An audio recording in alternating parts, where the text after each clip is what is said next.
Ikawalong kabanata. Ang pagtutulungan ng mga Kristiyano.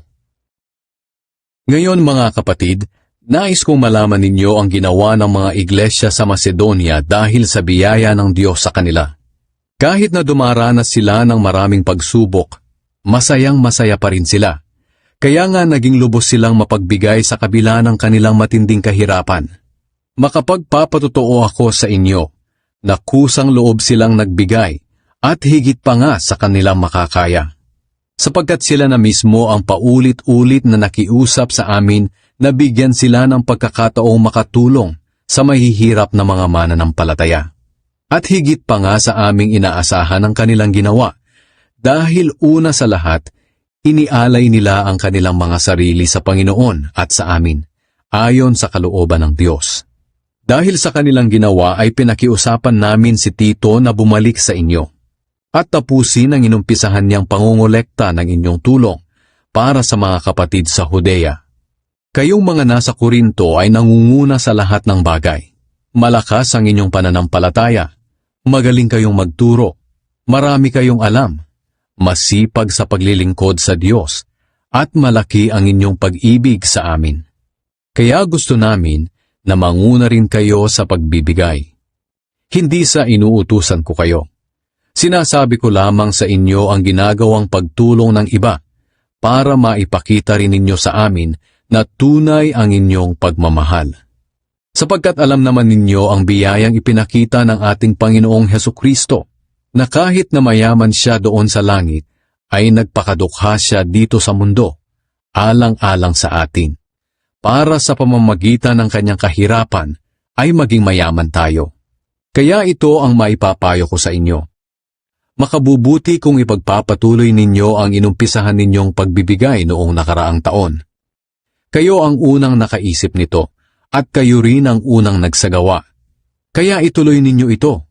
Pagsikapan ninyong tapusin ang gawain na masigasig ninyong inumpisahan at magbigay kayo sa abot ng inyong makakaya. Sapagkat kung kusang loob ang inyong pagbibigay, tatanggapin ng Diyos ang anumang makayanan ninyo. Hindi niya kayo pinagbibigay ng hindi ninyo kaya. Hindi ko sinasabi na magbigay kayo para guminhawa ang iba at kayo naman ang maghirap, kundi para magkaroon ng pagkakapantay-pantay sa ating kalagayan. Sa ngayon ay masagana kayo, kaya nararapat lamang na tulungan ninyo ang nangangailangan. Sa panahon na kayo naman ang mangailangan, at sila ang masagana, sila naman ang tutulong sa inyo. Sa ganoon magkakapantay-pantay ang kalagayan ng isa't isa. Ayon nga sa kasulatan, ang nagtipon ng marami ay hindi sumobra, at ang nagtipon ng kaunti ay hindi naman kinulang. Nagpapasalamat kami sa Diyos na ipinadama niya sa puso ni Tito ang pagmamalasakit sa inyo, na tulad ng pagmamalasakit namin sa inyo. Sapagkat hindi lang siya sumang-ayon sa aming pakiusap, kundi siya na rin mismo ang may gustong pumunta riyan. Pasasamahin namin sa kanya ang isa sa mga kapatid natin na kilala sa lahat ng iglesia, dahil sa paglilingkod niya para sa magandang balita. Hindi lang iyan, siya rin ang pinili ng mga iglesia na sumama sa amin para magdala ng tulong sa mga nangangailangan, nang sa ganoon ay maparangalan ng Panginoon at maipakita namin na talagang gusto naming makatulong. Isinusugo namin siya kasama si Tito dahil nais naming maiwasang may masabi ang iba tungkol sa pangangasiwa namin sa malaking tulong na ito. Sapagkat sinisikap naming gawin ang tama, hindi lamang sa paningin ng Panginoon, kundi maging sa paningin ng tao. Kasama nila sa pagpunta riyan ng isa pang kapatid sa pananampalataya, nasubok na namin sa maraming bagay, at nakita namin ang kanyang sigasig sa pagtulong.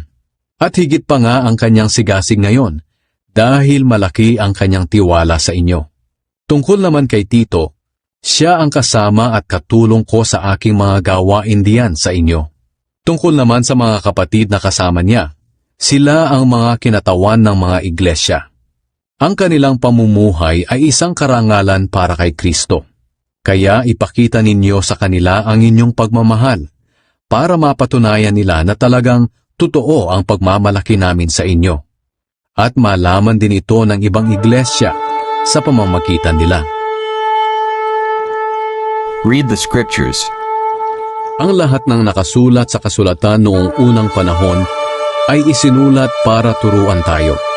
At sa pamamagitan ng kasulatan, tayo'y magiging matatag at malakas ang loob at magkakaroon ng pag-asa. Nawa ang Diyos na nagpapalakas at nagbibigay sa atin ng pag-asa ay tulungan kayong mamuhay ng may pagkakaisa bilang mga tagasunod ni Kristo Jesus. Sa ganoon, sama-sama kayong magpupuri sa Diyos at Ama ng ating Panginoong Hesukristo.